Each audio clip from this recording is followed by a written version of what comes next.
Hello everybody and welcome to Elite Dangerous Science. In this new series, I will talk about how science is implemented in the game Elite Dangerous. I will also talk about science fiction and perhaps sometimes add my personal opinion and speculations in the mix.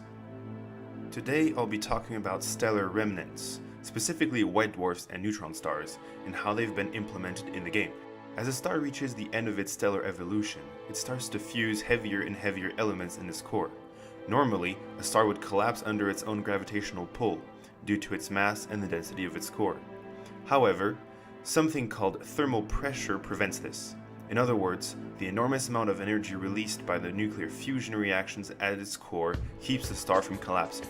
When heavier elements start appearing in significant amount, the energy efficiency of the thermonuclear reaction decreases as the density of the core increases. When this happens, the nuclear reaction at the core are not strong enough to support the now denser core. What happens next is mostly dependent on the composition, mass, and density of the star. Typically, the core will contract, causing runaway nuclear fusion. This in turn will obliterate the outer layers of the star, resulting in different types of supernovas. The collapse of the core will be stopped at different stages depending on the mass of the original star. For main sequence stars with masses comparable or lower than the Sun, electron decay halts this collapse. The star core becomes a white dwarf. If the original star was rotating, the core will conserve that angular momentum, causing it to spin rather quickly. A white dwarf is a dense ball of degenerate matter with a radius comparable to that of the Earth, but with a mass ranging from 0.5 to 1.3 solar masses. They also generate a strong magnetic field from the spin and the amount of electrically charged particles on their surface. Elite Dangerous depicts that pretty accurately, with the dimensions and the size of the FSD exclusion zone that is rather large and indicates a very dense mass.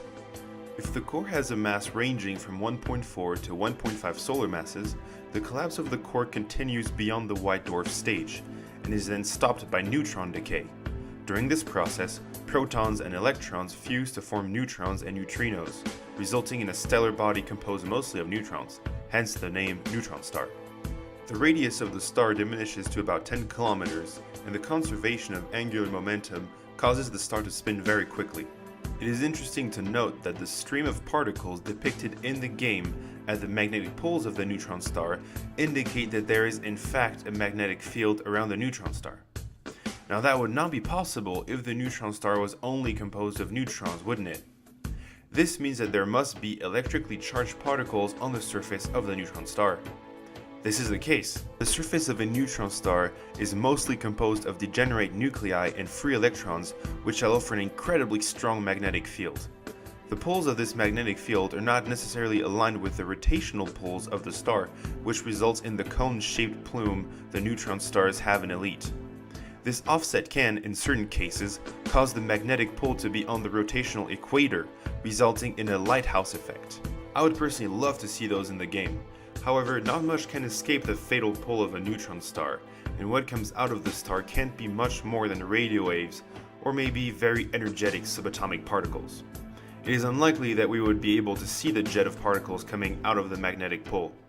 This does make for interesting gameplay, however, with the FSD supercharge, so I can't say I would like Frontier to change that. Now, the core of a neutron star is actually a state of matter that is very hard to describe, as it flirts kind of with the limits of our current models of physics.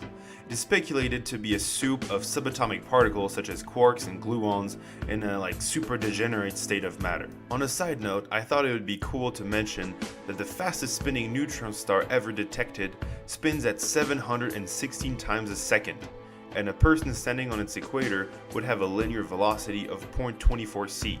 That is a quarter of the speed of light. That's pretty cool.